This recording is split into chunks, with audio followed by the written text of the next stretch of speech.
aprimorar conhecimentos e discutir novas estratégias de investigação na área de improbidade administrativa.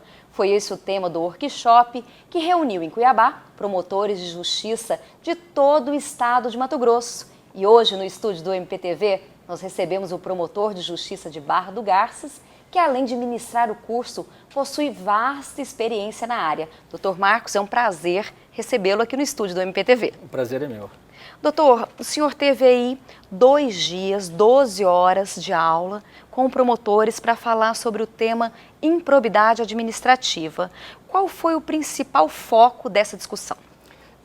Nós elaboramos um workshop com a finalidade de divulgar entre os promotores de justiça novas técnicas de investigação na área de improbidade administrativa, sobretudo do ponto de vista da materialização da prova, né? Na medida em que a legislação ela apresenta um certo grau de pressão sobre a prática de determinados atos de improbidade administrativa, é muito comum que os gestores, detentores de mandato eletivo e agentes públicos em geral desenvolvam novas técnicas, né, para fraudar licitações, né?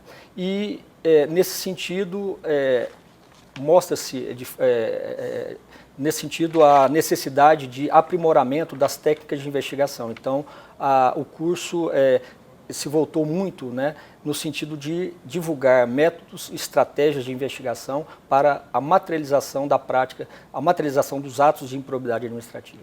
Doutor, o senhor acredita, como promotor de justiça, que os casos de improbidade aconteçam, em sua maioria, por má fé do gestor ou, às vezes, por falta de informação mesmo? Olha, cada caso deve ser analisado individualmente, né? Em alguns casos, a má fé é notória, né? Até em razão da desobediência à legislação, que muitas vezes reflete, de um lado, a inexperiência e, de outro lado, a própria má-fé em si. Então, é importante sempre analisar cada caso individualmente, né? E hoje nós temos mecanismos de controle interno e externo, né? Através de órgãos que, inclusive, integram a própria administração pública, que podem apontar erros de forma a balizar os comportamentos do administrador. Então, a questão da má-fé ou da má-fé do gestor inábil, né, ela tem que ser analisada muito particularmente no caso concreto, para que nós possamos aí sim identificar a má-fé. E, em algumas situações, a gente acaba presumindo a má-fé. Quando, por exemplo, né, o gestor tendo que aplicar determinada verba pública em razão de um convênio, vinculado ao cumprimento de determinadas diretrizes, determinados padrões de conduta, deixa de comprovar, né, através de documentos, a aplicação adequada dos recursos públicos. A gente diz que, nesse caso, há uma presunção de que os recursos não foram aplicados corretamente, né? O que gera, então, a responsabilidade do gestor, né, mesmo que não se identifique uma patente má-fé. Correto. A qualidade das obras públicas foi outro ponto abordado. Cuiabá é um exemplo disso, né, doutor? A gente viu aí a Copa do Mundo, que criou uma grande expectativa e até hoje as pessoas ainda estão amargurando, né, a falta de boa aplicação do dinheiro público. Nas obras públicas, né, nós temos que avaliar uma série de critérios, uma série de condicionantes. E a qualidade das obras públicas, né, tem a ver com a eficiência do serviço desenvolvido para sua concretização. Isso não ocorre só em Mato Grosso, só em Cuiabá, no Brasil inteiro, né, se identificam obras em que a qualidade, né, a falta de qualidade é notória, e isso decorre muito, né, da má-fé na aplicação dos recursos públicos, na medida em que, para se desviar dinheiro público, às vezes a qualidade do serviço, né, a qualidade é penalizada, né, justamente para que sobre dinheiro, para que hajam esses desvios de recursos públicos. Doutor, de que forma que essa qualidade é prejudicada? Olha, uma obra de engenharia, né, ela segue uma fase de planejamento e de definição de gastos, né, de utilização de materiais. E quando se detalha a execução da obra e são feitas as previsões de gastos e dos materiais que serão utilizados, a licitação toda ela é norteada, né, por esse padrão previamente definido.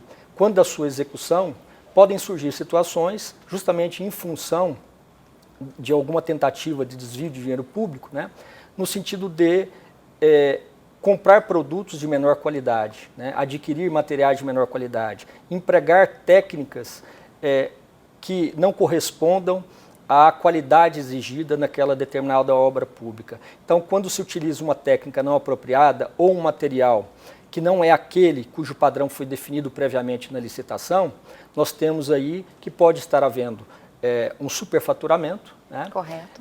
Por falta de qualidade. E disso decorre, então, o dever de indenizar por parte do gestor público, justamente porque uma obra executada com a qualidade inferior àquela definida quando da licitação, ela terá, o bem público terá um tempo de vida útil muito menor, poderá sofrer alguma avaria ou perecer, né, mais facilmente do que se tivesse sido executado. Trazer até risco para a população, exatamente, né, doutor? Exato. Outro ponto que foi abordado foi em relação aos procedimentos encaminhados pelo Tribunal de Contas. Há de se estabelecer um critério para esses procedimentos, doutor? O Tribunal de Contas, como auxilia o Poder Legislativo, né, e faz o controle externo das contas da administração pública, exerce um papel fundamental na identificação de irregularidades, né, notadamente de irregularidades na aplicação do dinheiro público.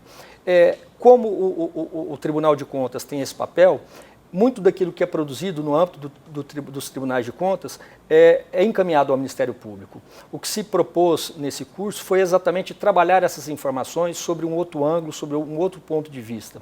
E aprimorando, assim, o entrosamento entre as instituições, né, entre a equipe técnica do Tribunal de Contas e o próprio promotor de justiça, que vai enfrentar esses problemas identificados pelo Tribunal de Contas em sede de inquérito civil público.